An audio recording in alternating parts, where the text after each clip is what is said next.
আমরা এমন একটা ধর্মে আছি, মুসলিম ধর্মটা এমন একটা ধর্ম, আলহামদুলিল্লাহ এত সুন্দর একটা ধর্ম, যে ধর্মটাকে আপনি বিবেক দিয়ে চিন্তা করতে পারবেন, বিজ্ঞান দিয়ে চিন্তা করতে পারবেন। আপনি যেভাবে চান এভাবে চিন্তা করে একটা ধর্মে আপনি আসতে পারবেন, সেটা আমাদের ধর্ম, ইসলাম ধর্ম। যে ধর্ম আপনাকে স্বাধীনভাবে চিন্তা করার একটা স্বাধীনতা দেয়, যে তুমি চিন্তা করো। আমাদের ধর্মের প্রথমে যে তুমি জ্ঞান অর্জন করো, আপনাকে বলে নেই আগে আপনি মুসলিম হন, আপনি আগে জ্ঞান অর্জন করে তারপর মুসলিম হন। আপনি জ্ঞান অর্জন করলে অবশ্যই আপনাকে ইসলাম ধর্মে আসতে হবে।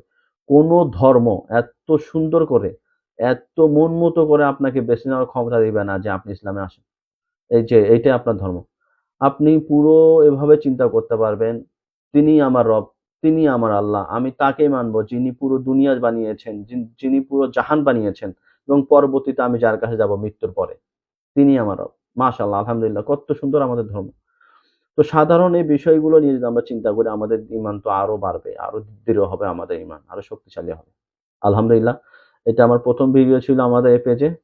আপনারা দোয়া করবেন। ইনশাআল্লাহ এই ধরনের ভিডিও আমি নেক্সটে আবার আরো দিব। আস্তে, আস্তে আমাদের ভিডিও কোয়ালিটি, অডিও কোয়ালিটি ইনশাআল্লাহ আরো অনেক উন্নত হবে। আপনারা যারা দেখছেন, আপনারা নিয়মিত নামাজ কালাম আদায় করবেন, সবসময় কোরআন হাদিস চর্চা করবেন এবং আমাদের সাথেই থাকবেন। ভিডিওটি পারলে শেয়ার করবেন। আসসালামু আলাইকুম।